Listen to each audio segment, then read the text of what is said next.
In the world of professional sports, there are champions, there are legends, and then there are miracles. She was just 13 years old, with a rare, God-given talent and a crystal-clear dream of becoming a pro surfer. She was already a rising star, carving a name for herself on the waves of Hawaii. Then, in a matter of seconds, on a calm, sunlit morning, a 14-foot tiger shark changed her life forever. This isn't just a story of survival. This is the unbelievable true story of how she not only survived the unsurvivable, but came back stronger, came back better, and became one of the greatest comeback stories of all time. Long before the world knew her name for her resilience, Bethany Hamilton was known for her grace on a surfboard. Born on February 8, 1990, into a family of passionate surfers on the paradise island of Kauai, Hawaii, the ocean wasn't just her playground, it was her destiny.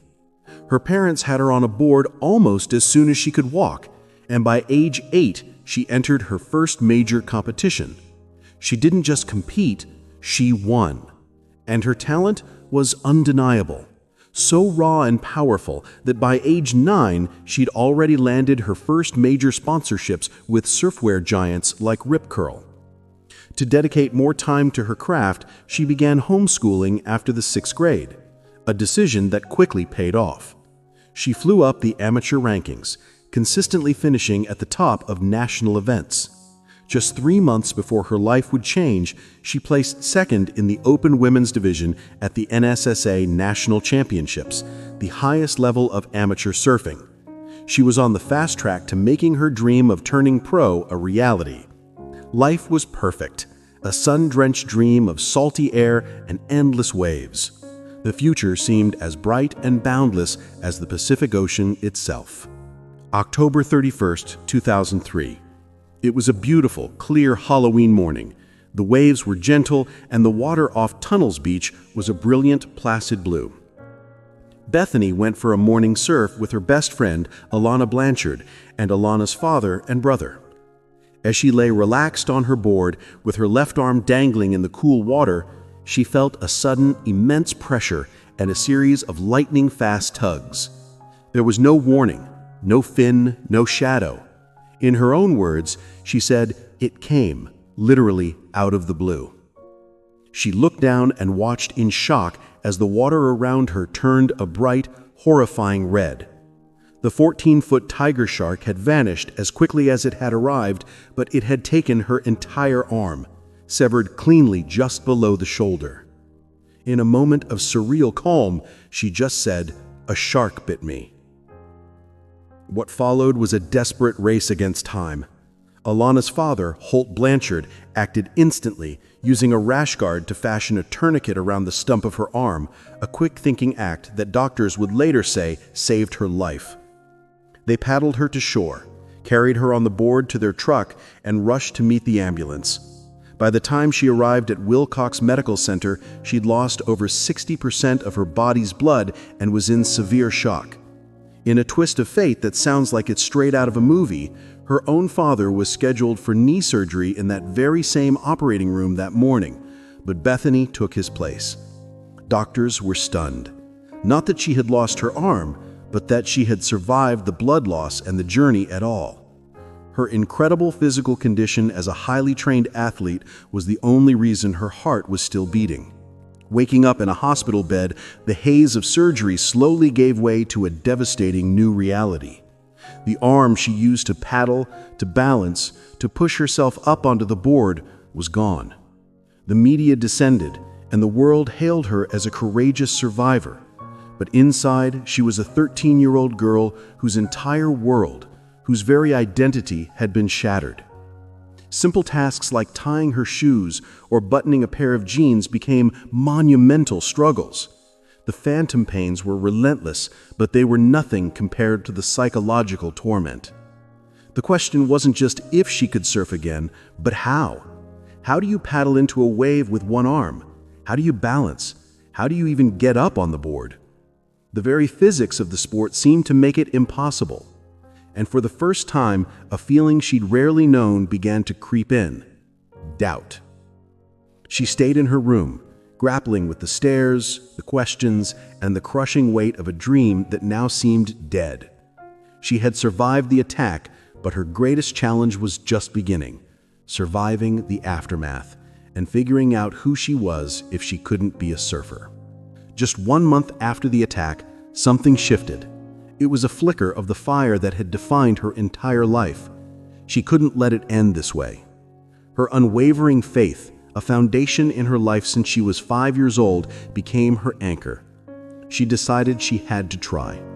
On Thanksgiving Day 2003, surrounded by her family, she returned to the water. The first attempts were heartbreaking. She would paddle with her right arm, kicking furiously, but she couldn't generate enough speed to catch the small waves. And when she did, she couldn't push herself up. The frustration was immense. It felt impossible. But then came the turning point, a glimmer of hope born from a father's love. Her dad, Tom, designed a custom board, slightly thicker and longer for more stability, and with a crucial innovation: a handle for her right arm. And that simple handle was everything. It allowed her to hold on to the board, submerge it to duck dive under waves, and most importantly, it gave her the leverage she needed to push herself up. She kept trying day after day, and then it happened. She pushed up, found her balance, and stood. She was riding a wave. For the first time since the attack, she was surfing. In that one moment, as she rode that wave to shore, the voice of doubt that said, "You'll never surf again," was silenced forever.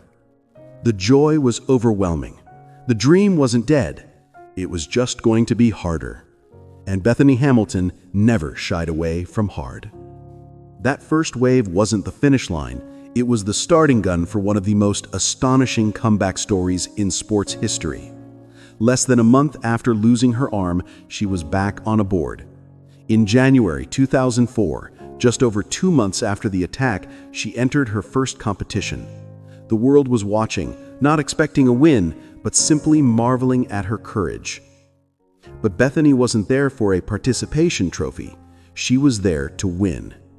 In 2004, her courage was recognized with an ESPY Award for Best Comeback Athlete.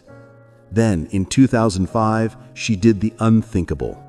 Just over a year after the attack, she won the Explorer Women's Division at the NSSA National Championships, earning her her first national title. She hadn't just returned to the sport she loved, she had returned to the top. In 2007, she officially realized the dream that the shark had tried to take from her. She turned professional. For the next decade, she didn't just compete against the world's best surfers, she beat them. The ultimate proof came in 2016 at a major World Surfing League event in Fiji, where she, as a wildcard entry, defeated the #1 ranked surfer in the world and a 6-time world champion, on her way to placing 3rd overall. This silenced any remaining skeptics. She wasn't just an inspirational story, she was an elite, world-class athlete at the peak of her powers.